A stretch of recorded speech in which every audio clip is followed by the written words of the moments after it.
Ladies and gentlemen, it is my pleasure to welcome you all back to Talking Numbers, a little bit of a different Talking Numbers if you're watching us this time as opposed to just listening to us. But my name is Paul Jantz, and I really hope you've enjoyed our 2021 series of Talking Numbers as we look to close out another calendar year, which is just crazy to think that we've gone through a full 2021, similar to 2020 for most of us in New South Wales and in Victoria. But today, I have the pleasure in chatting to a good friend of mine that I've known for a very long time, and probably what I'd call as a leading authority on profit improvement for accounting firms, as well as partners in accounting firms worldwide.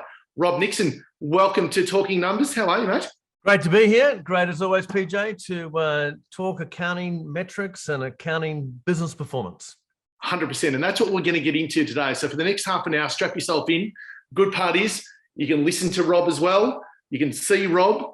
He might show you a few things as well, which is brilliant. But we're going to talk about some key metrics, and we're going to talk about some of the, I call it profit increases. The revenue increase. We've got some amazing numbers to share. We're going to talk about some.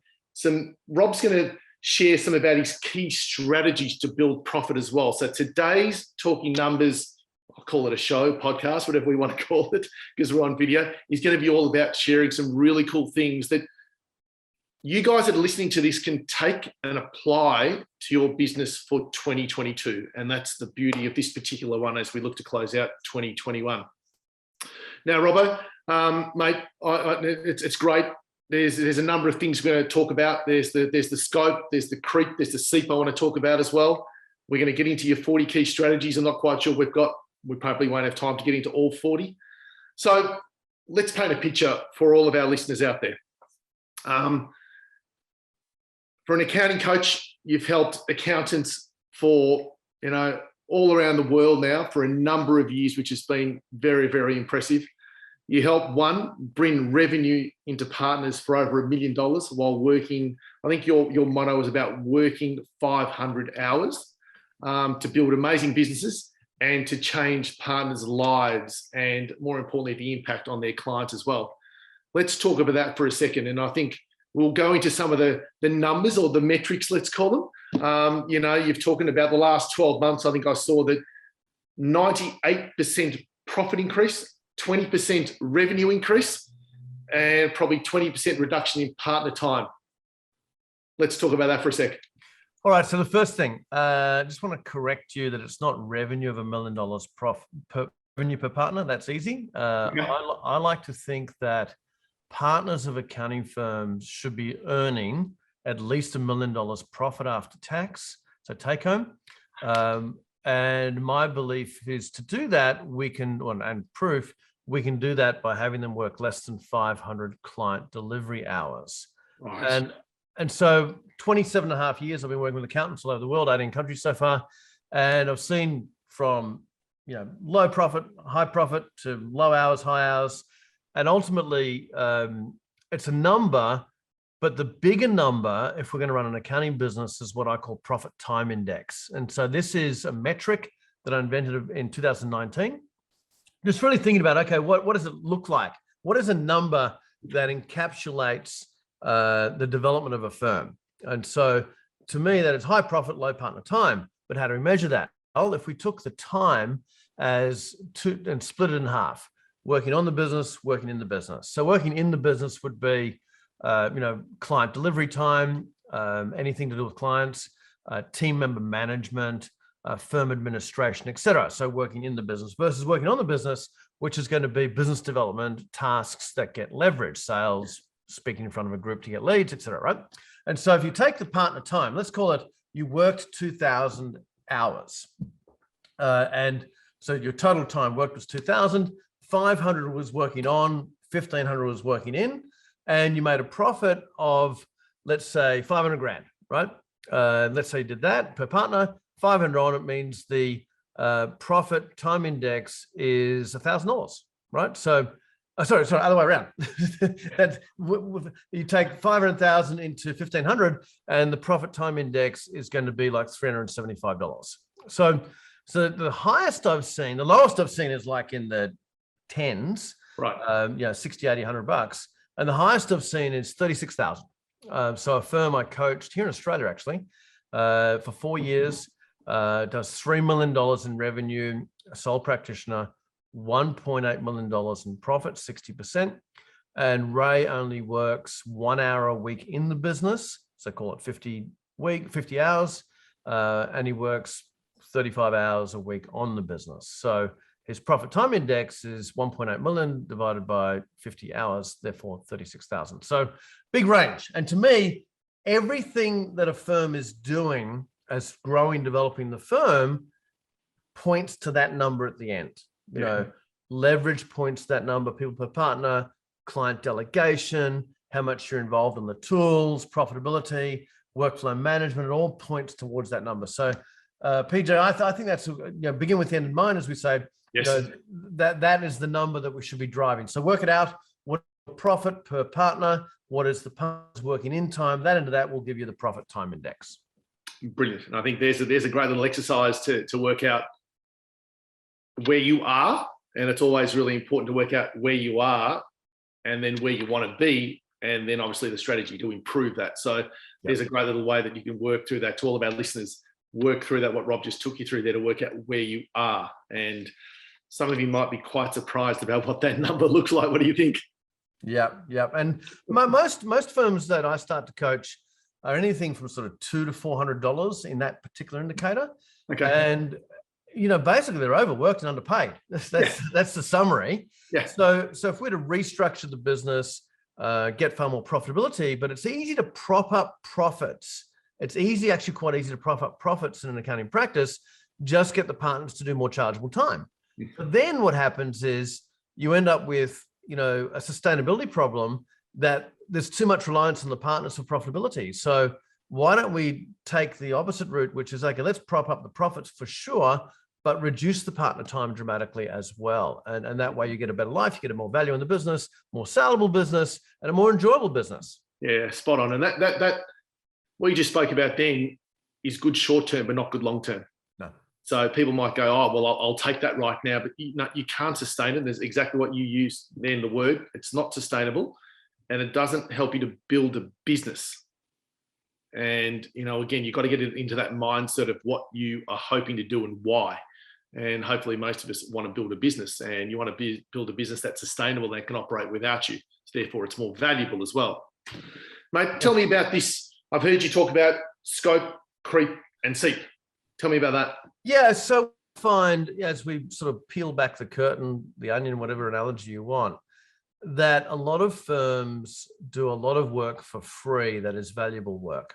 And I'm not talking about the pandemic work, which was, in Australia here, we had the JobKeeper scenario where clients go, do I qualify? What do I qualify? Phone calls going bananas.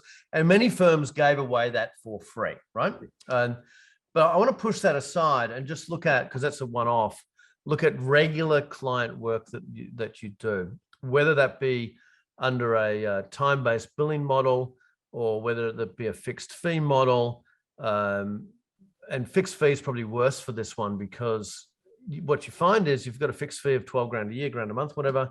And things happen with the client situation. So the clients call, they meet, they email, whatever, and you just swing into gear without stopping. And the best analogy I'll use, PJ, is your car being serviced, right? Because you take your car in for a regular $300 service, whatever number of Ks that is, and 2 hours later, they make the phone call. Oh, Mr. Nixon, we've noticed that the front two brakes have gone, or this is gone. That's not included in the service. It'll be $1,000. Is that okay? And you go, of course.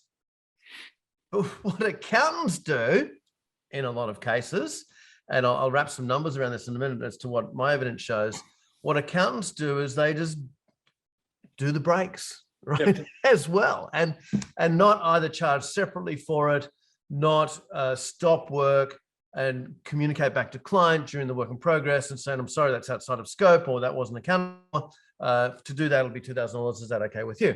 Most don't. And that leakage is phenomenal in accounting firms. Here's how you find out the leakage. Okay, good. Yeah, because this is to define what the number is, and it'll surprise you. If you did an exercise of average hourly rate per client, so it's a spreadsheet, column A is client name, column B is the annual fee from that client, column C is the hours taken to deliver the revenue, and then D is B into C, average hourly rate per client. Yep. And then you're 150 across the board average, right? Which means half are below, half are above, which means some clients are either A, not getting charged for what you actually do, or they're underpriced, or a combination of both, right? And often when you do that exercise, you'll find that some of your larger revenue clients have a lower average hourly rate. Yeah. And so that's the first place to start, and start digging around, either are we doing work and they're not getting charged, right? And it's amazing numbers, right? When you start digging into this, why is that $30,000 client, if my average is 150, why are they $100, right? Why is the $2,000 client $300?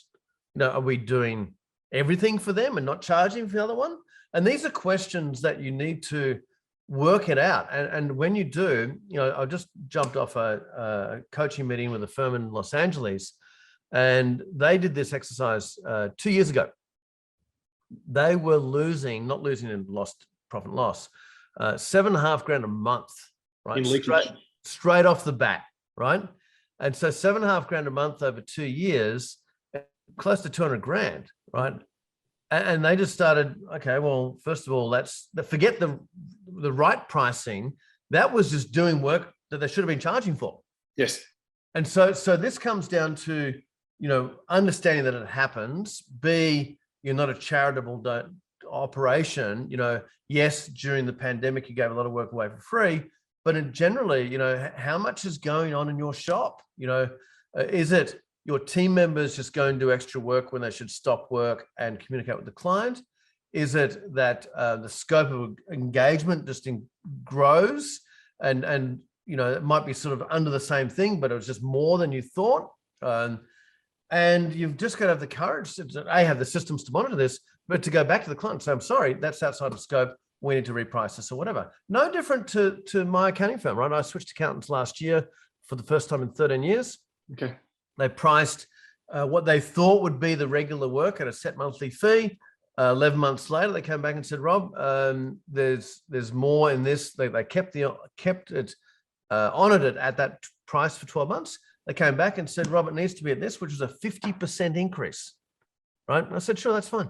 It was actually more than that. It was a 60% increase. Okay.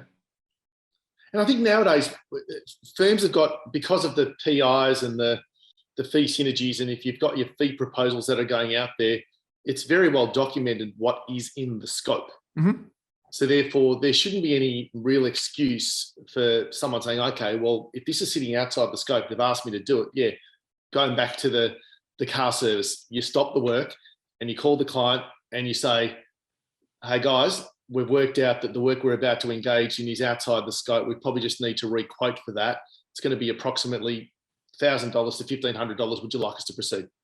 I've got a client in South Australia right now, regional South Australia.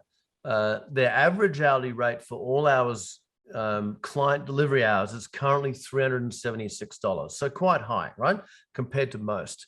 So if they do 10,000 client hours, that's 3.7 in revenue. That's about where they're at, right? And I gave them that challenge, right? Work out average hourly rate per client, and you need to reprice because you're probably doing it for free or low price or whatever, right? They selected the first 30 clients. This is like 3 weeks ago this happened, right? 3 weeks ago, I got the numbers. It happened over the previous 2 months. The first 30. I said, okay, cool. What was the conversation? What was the result? They told me the conversation. And the conversation was, Mr. and Mrs. Client, we've just done a full analysis on the work that we've been doing for you over the last 5 years. We've worked out that we've been undercharging you, or not charging you, by this amount. What we're not about to do is to send you a big fat bill to catch up on that. But going forward, you need to be at this level. Otherwise, I'm sorry, we can't do your work anymore. Out of 30, one said, no worries, see you later, lost one client. The 29 had an average fee increase of 44%. Communication. I raise that because most partners of accounting firms are too scared to have that conversation. Spot on.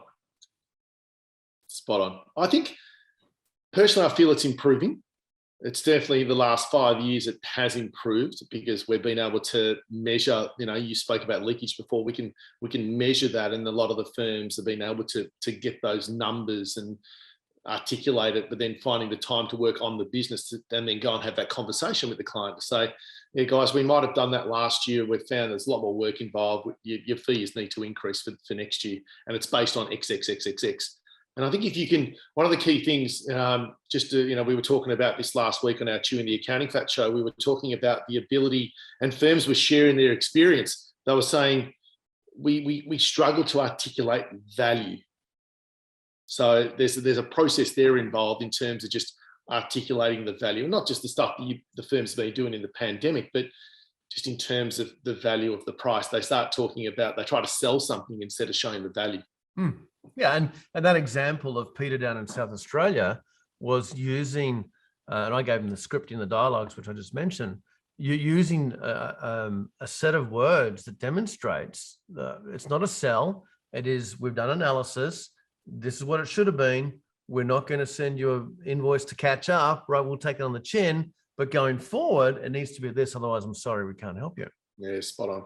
Spot on. And it's all about belief. You've got to have belief in yourself that you believe you're worth it, and believe in an abundance mentality, not scarcity mentality. Yeah, you will lose some for sure. Yeah. But it's nowhere near as many as you think. Correct. I agree totally. And for the firms that we've worked with over the years as well that have done the exact same exercise, to you guys out there that want to do that, and there'll be firms listening to this that we've worked with, they would say exactly the same thing. You might lose 10%, but the 90% will have an increase of, like Rob just said, maybe 45%. So there's some really good work. And again, get your numbers up to where they need to be. Now, mate, I know, and I've heard you talk about this a lot over the years as well, which is about, let's call it accountability. And, are you okay to elaborate on that and what that means to you and probably the firms you work with? Yeah. So if you're a sole practitioner, sole owner, who are you accountable to? Probably your partner at home, and that's about it, right? Or maybe the bank manager if you've got borrowings, right? Yeah. If you're a multi-partner firm, equal partnership, 2, 3, 4, 5, whatever it is, partners, who are you accountable really to? Probably no one, because you probably get away with it, right? But if you want to drive performance of the business, then we need to put in place an accountability piece, right? You make your team accountable. I want 30,000 a month out of you or whatever, or whatever the accountability piece is, and you drag them over the coals if they're not performing. But what about the partners, right? So I like to put a number of layers of accountability in place with the firms we work with. Number one is accountability to each other, because we typically coach in groups of 8 firms at a time. What are you going to do, and do what you say you're going to do, right? And call them on it, right? Like the chairman of the board or a board of directors, independent, would call the executives on the task. Accountable to each other as a partnership group, so whether it be a sales target, whether it be a sales activity, did you do the work? Every week reporting on that, not just reporting on, dare I say, hours charged, which I hate, but how many leads did we get? Make the marketing person accountable. How many sales meetings did we have? Make the partners accountable. And then accountability to the team. Hang it to the team and get them to hold the leadership accountable, because it's not the team members that need accountability, it's the leadership that needs accountability. So if you were to say, as a leadership team, partner team, okay, team, we're at 3 million now, we want to grow to 5 million. Here's the action steps. Here's the weekly targets. And by the way, team, you have complete empowerment to call us, as in call us out, if we don't do the activities to get the numbers. The team now, because if you just put that out to the team, hey, here's our targets, here's our thing, and you don't give them the authority, they won't hold you accountable. Put it out there on public forum, whether it be a fitness thing or whatever, or business thing, I'm going to do this and this is how I'm going to do it. Please call me on it. It's no different. Years ago, I ran my one and only marathon, and never again. But I had no idea about running a marathon. clearly by what I tell you. And I had 3 goals, and I told anyone who would prepare to listen, right? I'm not going to walk, I'm not going to stop, and I'm going to do it less than 4 hours 41. Why 4 hours 41? Because I found out that was the average time. I wanted to, for my first time, be better than average. So I put it out there. I blogged about it. I told everyone about it. What's the first question they asked when you finish? How did you go? I didn't walk, I didn't stop, and did it in 4 hours 20, and I couldn't walk for a month. I was sore for a month, right? But I hung it out there, particularly the walk and stop thing, which I didn't even understand what that meant. And I would literally be running, getting to the point I need to have a walk. Oh, no, I can't walk, I can't stop, because I've told everyone I'm not going to do that. Right? So accountability is a powerful thing. Yeah, no. So with the firms you work with, again, partners the way, if there's multi-partners different to a sole practitioner, what are some of the non-negotiables that you would put in place? For a partner, non-negotiables? Yeah. I think that's important, because you're right. As you mentioned before, I think team members have a lot of non-negotiables that they need to abide by daily, weekly, monthly, quarterly. What about partners? So I have a big and strong belief when it comes to clients that all clients should be buying all services that they need that helps them achieve their goals. So let's start with that context, which is you've got a client in front of you. If you're servicing them properly with services, then those services should help them meet their financial goals. I'm talking about financial planning here. I'm talking about, what's your cash flow goal? What's your profit goal? What's your revenue goal? What's your life goal? Okay, as your trusted primary advisor, then we need to help you with these services, right? So that's the context. All clients buying all services that helps them achieve their goals. So to back that up, practically, what does that mean? Well, it means number one, that you need to meet with said client, ask them the questions, and document their goals. So I think that's a number one non-negotiable, right? Do you, as a group, understand, not think or believe, but have you got it written down? This is the client, this is Rob, this is PJ, this is where they are now, this is where they want to go. And if someone said to me, what's Rob's goals? Here they are, right? That's number one. I think that's, as a firm, that is a non-negotiable and a really cool context to build the service offering for the client, right? Take it a year, because it takes time to meet with client, document goals, match services. But you could sweep through the client base in a year, the business, the ones you want to keep, of course, and get that documented. Non-negotiable number one. Non-negotiable number two is number of sales meetings per partner. You can churn out all the client delivery work you want. There's more than enough out there, right? But if we go back to the original metric of profit time index, that boosts our profitability, but it doesn't boost our, or it definitely boosts our time up. It doesn't boost our time down. Yeah. So let's get into a mode of, okay, if we go back to the context, all clients, all services that helps them achieve their goals, we need to have a meeting with the client at least once a year. And the meeting has got nothing to do with technical, and it's to do about the future and the past. Where are you now? Where do you want to go? So sales meetings and reported every week, because that's a sales meeting, right? Sales meeting reported every week. So you want to grow the business. I'm assuming your listeners want to grow their business. They want to grow the business, then growth can happen reactively. It just happens by referral, right? But if you want to really kick it 15, 20, 30% per year, we're going to be proactive about that. So sales meetings, non-negotiable. How many? And the third non-negotiable, and I'm going to give you 4. Third one is the increase in average hourly rate every month. Not your personal billing rate, your hourly rate, but as a firm, driving performance of the average hourly rate. And the fourth one is, if you're really, really super keen, is the profit time index. So whatever it is today, right? It is what it is. But in 12 months' time, can we double it? 12 months' time, can we double it? Can we double it again? Can we double it again? The firms I'm working with after 3 years, typically we've got it from, say, $250, $300, as in they're on the tools a lot, to $2,000 or $3,000. They're on the tools less, but making more profit. So there would be some key non-negotiables. Yeah, brilliant. And look, I just wrote them down as well. What are the key things in doing this and the non-negotiables How many firms do you say that actually do it? Like, obviously, you've worked with a number of firms. How many do it? And actually, I'll ask you that one and ask you another question after that. Most firms don't have the internal discipline to do it themselves, because they either don't hold themselves accountable. You look at a large firm, a large multi-partner firm, they'll have the structure of the managing partner or the CEO, the managing director. And they might have a few things wrong with the way they operate. They operate in silos a lot, or alternatively, it's a group of sole practitioners sharing costs. But one thing, you get to a 10 or 15 or 20 partner firm, they've got discipline and rigor going on here, right? And so because they've got either independent chairperson, independent board of advisors, look, far out in the US, we had a very large firm just be acquired majority by private equity. We've got PE entering the space now, right? They're going to hold them accountable. So but the vast majority of firms don't hold themselves accountable. And as such, they meander on, lurch from thing to thing, idea to idea, client to client, and it ends up being business by default. It just grows. They constantly complain about enough people to do the work, and they're overworked, and their profit time index is low.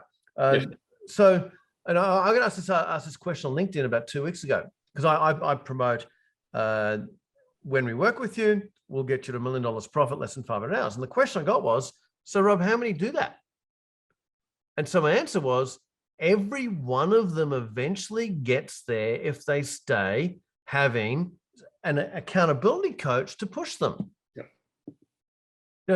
Everyone, but most firms stop. They or don't start, right? And the key reason that there's not enough discipline and accountability and growth and enjoyment in this accounting profession is because right now it's too easy. It is like every year we see the statistics, the benchmark reports, and it's about average 325,000 profit per partner, right? Average, with a big sample size. And it's consistent all over the world that this business is very profitable. You don't need to try that hard, right? You can be reactive, you can give pretty lousy service and still make 300K, right? You might have a few times throughout the year where it's busy or a pandemic hits and you're super busy, but you're still making money or more money, and you didn't have to market and sell your socks off every single day like your clients do. The clients come back for 15 years, maybe longer, and it's easy. Yes. And the challenge with that, right, relatively easy compared to a lot of your clients who have to be out there marketing and selling and hustling every day for the next dollar, right? Accountants, just whether it be under a monthly recurring revenue pricing structure, it's pretty much recurring, right? It turns up next year, right? So ease of business breeds apathy, right? Apathy breeds comfort. Comfort breeds lack of innovation. Lack of innovation breeds stagnation. So it all starts with the model is quite straightforward. And so if the mindset was a healthy discontent for the present, if the mindset was constant and never an improvement, Tony Robbins, canine, right? If the mindset was, it's pretty good today, but it could be better tomorrow. If the mindset was abundance versus scarcity, then we would see much more innovation much faster. That's what I think.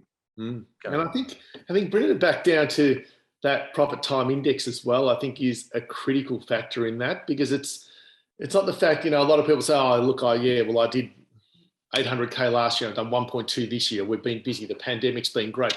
But how much of your time has been spent on that? Yeah.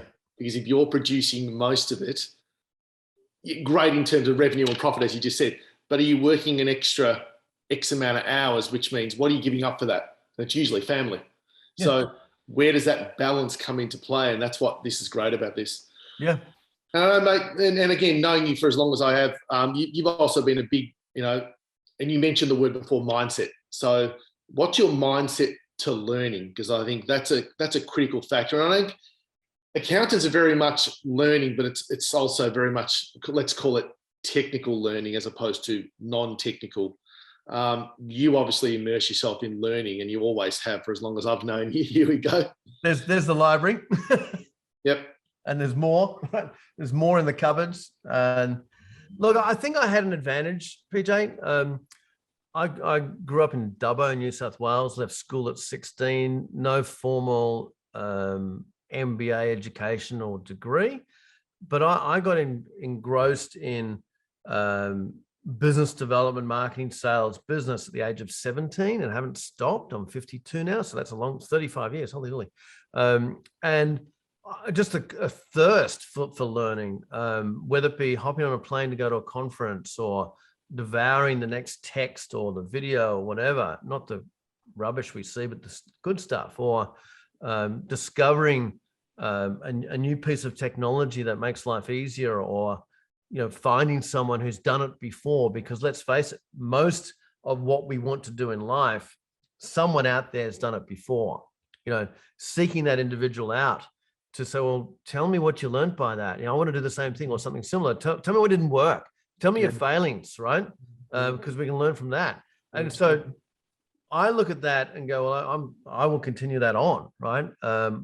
Learning about other things these days, other than the basics of marketing and sales. But I think what happens is with accountants, because they go through the rigor of university, and the technical aspect, a lot get, I wouldn't say bored, but disheartened with learning, because I've just learned so much, and I have to do my 40 hours of CPE, CPD every year to keep my ticket. And they do, right? Sure. They're always learning, but most are learning, and I'm going to take it right down to graduate accountant. Most are learning how to be better accountants, not how to be better business people. Yes. And if you want to run a better business, you first have to learn how to be a better business person. Yep. And that is non-technical. Yes. No, it's a very, very good point. And again, great little lessons to everyone that's listening, because again, hopefully take away, review this, go back and write down, again, I've written a whole heap of stuff down here, so hopefully you have as well if you're listening to this. Mate, let's get into the your key strategies to improve profit. I know you've got about 40 there. We probably don't have that much. We haven't got time. That's a 4-year coaching program right there, right? Exactly. So maybe you can provide a bit of a summary to what you feel is some of the most important, and I know we've spoken about a little bit of that right now, but what are, again, sharing maybe over the next 7-8 minutes, what's some of the key ones that everyone should be aware of? Yeah, sure. So let's start with one I spoke about briefly before, which is average hourly rate. And let's use the example of 10,000 client delivery hours. I've seen, and so 10,000 client delivery hours might be, 6 or 8 accountants, a couple of admin, partner. So you might have a 10, 12 person firm. I've seen 10-person firms do 600 grand in revenue. I've seen 10-person firms do $4 million or $5 million in revenue, right? And everything in between.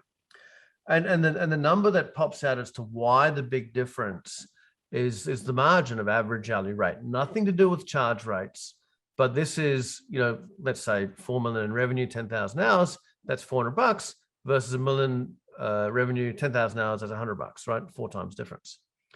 And it's got nothing to do with hourly rates. So it's got to do with 3 things though, to drive that number. Because you can imagine, right? A $4 million firm with 10,000 hours is making a ton more profit than a $2 million firm with 2,000 hours. Straight maths, right? So how do we drive that number? 3 things. Number 1 is the top line price. What is the actual price, the fixed price for this thing? Not derived from an hours times time basis, but based on a contribution to the client's condition. I believe that's worth $5,000. I believe that's worth $12,000 or whatever, right?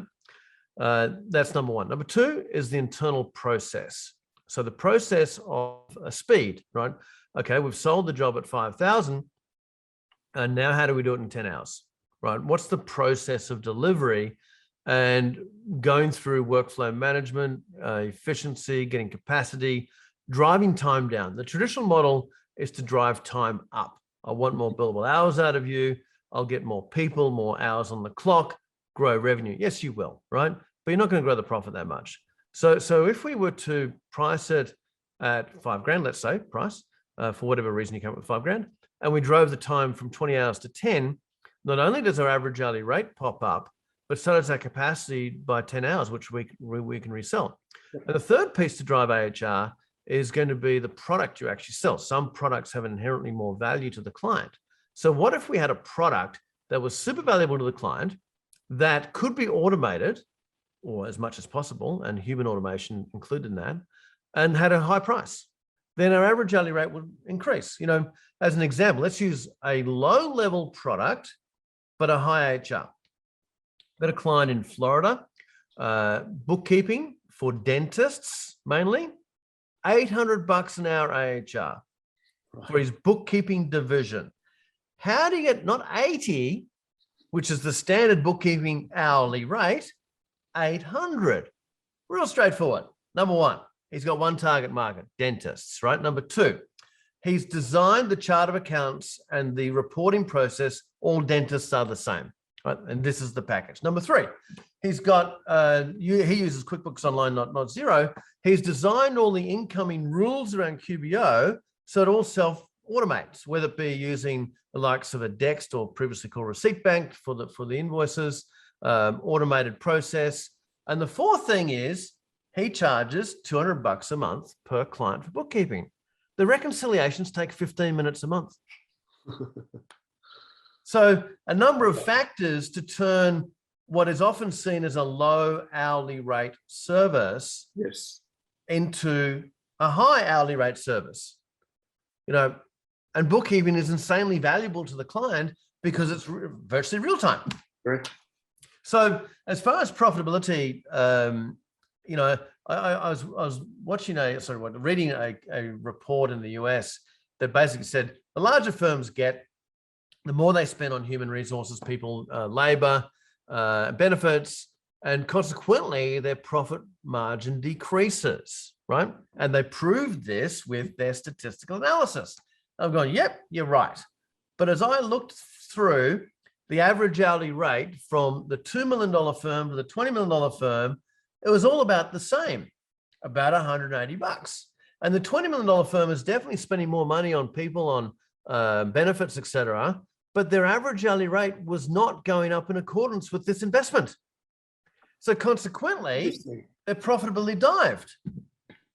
So yes, spend money on people, on benefits, on leverage, on technology, but it should be reflective in the margin that you yield from the work that you do. I don't know how long that was, but if you just focused on that, right, because there's so many different ways. If you just focused on AHR and you measured it by person, by period, by client, by invoice if you need to, and then sort out that riddle and realize that, to go from, I don't know where you're at, 150, 200 to double that is not that hard, and you can do it quite quick. And that, you think about 10,000 hours, right? Every $10 in AHR is 100 grand in profit. Every $100 in AHR, nothing to do with charge rates, is $1 million in profit, because most goes to the top, at least 90% goes to the bottom line. What a great lesson. Now, and that is, again, for everybody that's listening, watching, AHR, average hourly rate, is a critical factor that you can start. Yeah, everyone should know where it is today. And then, Rob's spoken about goals. He spoke about all sorts of different areas today where you can start thinking about where do you want to get to that. And I think your thought process there, Rob, about doubling it, that's a great goal to set yourself. And then you can go about doing that with all the different efficiencies that we've got the ability to do. And that analogy, or that story, of the dentist, the bookkeeper with a dentist. Amazing. Amazing. Yeah. But clever. Very clever. Very clever. Well, mate, look, we could chat for a lot longer, but I just want to say thank you. I think, and certainly the expertise, the passion, your knowledge, your drive for just working out more and more things to help the accounting industry has been outstanding for the last 20 odd years. What do you say? You're 27. Stuff at 35, but is it more than 20? It's 27 and a half. How good's that? How good's that? And more importantly, you've also had some again, maybe it's another episode, but you've had some great mentors around you as well. Oh, sure, yeah. Which has then allowed you to do and learn what you've been able to do. So, but mate, from on behalf of me and the professional partners, I just want to say thank you. Again, to all of our listeners, you've been able to hear and see all the key things that Rob talks about, and go back, look at it, check out his website. Anything you want to share, mate, before I leave? So go to robnixon.com, and the tab of free stuff is literally free stuff, right? So there's a really cool strategic roadmap in there called the Accountant Strategy Roadmap. And what it is to help you out, we put this AI report together, which is you answer 40 questions honestly as to your implementation of each of the 40. There's a whole guideline on how you answer. And then the report will generate and give you a roadmap on exactly what you need to do to improve that number. And the improvement of the number is the tactic on implementation.